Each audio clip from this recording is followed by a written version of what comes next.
So these kind of things help you then to choose what you're going to do in terms of deciding on stretching, deciding on a DNS mobilization or stabilization, and what the parameters will be, because now you go, oh, there is a limitation here, so I'm going to have to modify this exercise on this side, but I don't need to modify it on the other side.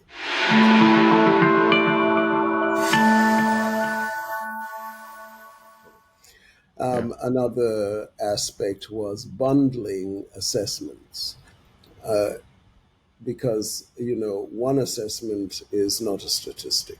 As Yanda said, one test is does not a statistic make. So you really have to start putting together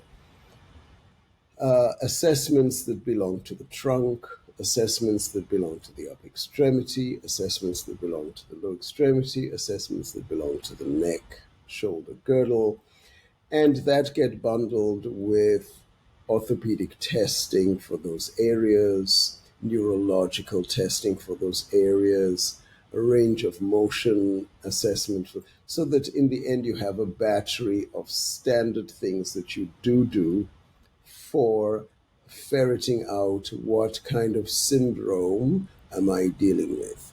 It sounds So like you're integrating a bunch of things together and putting them into an integrative assessment. It sounds like a great idea. very smart, Dr. Bell. But that is it. You have to put things together so that they make sense and they're easier to analyze. So, for instance, I can have forward bending, I can have rocking back and forward in quadruped, and I can have supine knee to chest. That gives me information about how the hip joint is affected and how the spine is affected when the legs are loaded and elongated, when the leg is flexed at the knee and no longer weight bearing from the foot up to the knee, and there is no sciatic tension from that segment.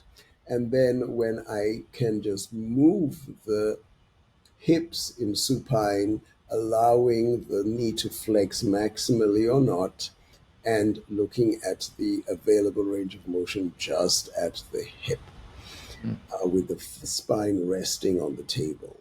So now I have enough information to go, is the limitation of forward flexion dependent on knee to foot, hip to knee, or in the hip joint alone?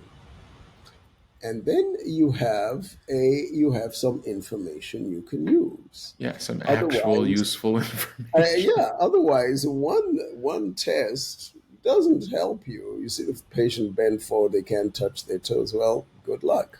That's Right. all you saw.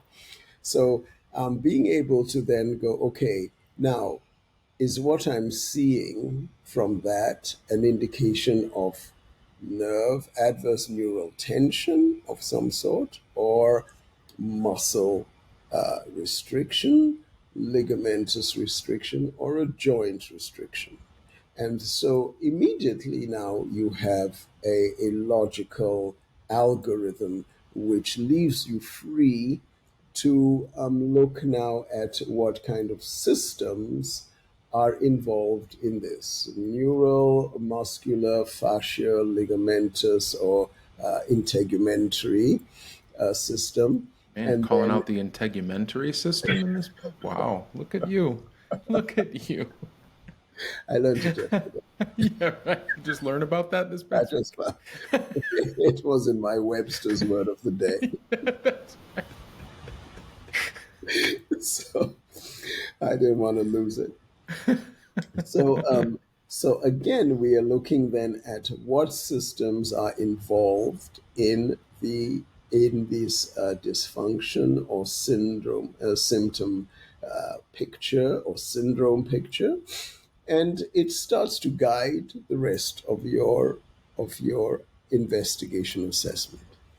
So I think that that is really trying to think logically through joints and what battery of tests would help you determine what systems are involved in that in the dysfunction of that segment, either as a load-bearing segment or as a moving segment, a phasic segment, and as a pain-generating one, etc. That helps to then you can then look at tests.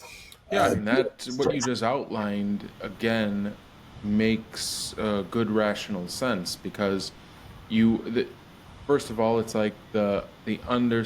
I always just go back to the understanding of the developmental process allows you to understand that muscles function in a variety of ways, pulling in different directions, and that's based on where the weight bearing is.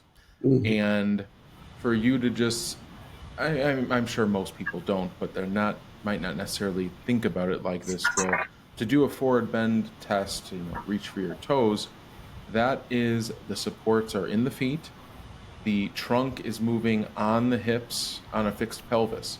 That is, and if whether or not pain or symptom is produced there, if that's essentially your only kind of range of motion test that you're doing, that's very limited. Mhm. And if you don't even realize that that's what's going on, you don't even realize you're limited. Where using that developmental perspective allows us, okay, well, what other ways does the pelvis relate to the hip and the trunk, and how can we move one on the other or vice versa? And it's utilizing the positions or the movements that you said, whether or not you're going to round them forward from standing, whether or not you're going to ask them to take their knees towards their chest from a knee bent position or not a knee bent position. This is, you know, it does start to make you think more logically about what you're actually doing when you do these tests. You're Yes, sir. placing it into the right category. They That's have a problem with differentiated function of the hip. They don't have a problem with undifferentiated function. that's right. Things like that. Exactly. So then tripod, for example, tripod position. What's tripod? I'm not familiar with The it. tripod position does help you now. You have a differentiated support function. And let's say you have the patient in high half kneeling and he folds himself forward and hinges himself forward into tripod, and you see the spine deviate. And then you can see that the statics or the dynamics around the hip is now affecting the range of motion that is available to the spine. And you're So kind of saying that as opposed to if they just stood in front of you and bent over and that's they right. generally did You that okay. Yes, you may it- not, or if they stood forward and bent forward and they were crooked, you will have to know if both limbs contribute to the crookedness or only one limb right. contributes to this crookedness. And Yeah. that's what tripod would help you because it would put one limb, the limb that is forward, under more extreme tension, and you would see if that made the spine as crooked as you'd seen it or close to, as opposed to the other limb forward.